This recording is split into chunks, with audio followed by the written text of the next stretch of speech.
Looking back, my life before Jesus revolved around me. The only person that I ever cared about was me and my desire to be wealthy.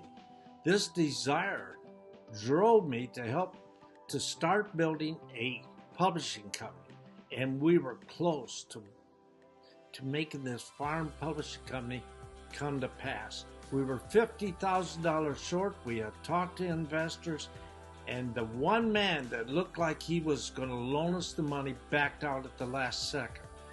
And I looked at what I had gone through for months and months, taking the money from our savings account, taking the money from our house, taking the money from the cars, and I knew that we were in bad straits.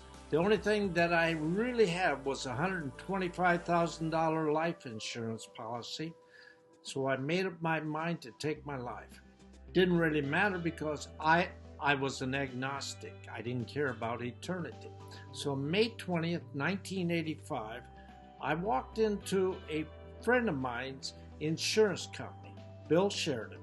He was a member of Full Gospel Businessmen, and we were sitting down talking about baseball, actually the Chicago Cubs. And he had mentioned to me about the Cubs were going to have a good year or a bad. Didn't matter. But right in the midst of the conversation, he stopped and looked at me and said, "You're thinking about committing suicide, right?" And at that instant, because this was the day that I was going to take my life, that evening, I saw exactly how I was going to do it. I was going to drive a car right into the side of this bridge and get it over with. And I wept and I said, "How did you know?" And he said, "God told me." Now, for an agnostic to hear words like that, it was life-changing. And he ended up giving me his testimony, what he had gone through.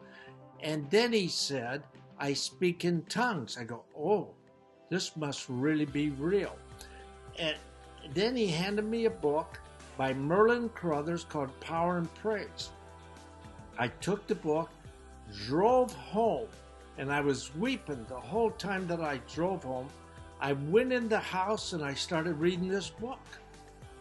And on page 18, it told me how to give my life to Christ. Into the bathroom, locked the door, though there wasn't anybody else there. I looked in the mirror and said, "Jesus, I've tried everything else. I guess I'll give you a try now." And at that instant, Jesus came into my life and I was changed. And all I could think about was I needed to pray. And so what I prayed was footprints in the sand verbatim.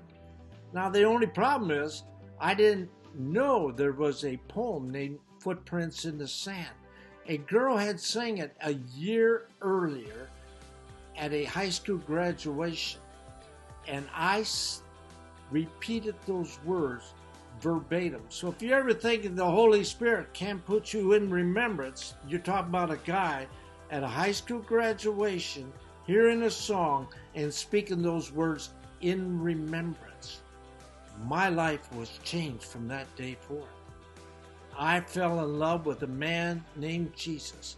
I woke up the next morning, called Bill Sheridan up and said, "What am I?" And he goes, "What are you talking about?" I gave him my testimony of what happened to me. He said, "Oh, you're a Christian." I said, "A Christian? That doesn't make sense. I've met a lot of Christians and none of them have been like me." And he said, "Oh, you're a born-again Christian." So from that day, May 20th, 1985 to now, I've been in love with a man named Jesus. There's never been a morning that I haven't gotten up and wanted to spend time with Jesus.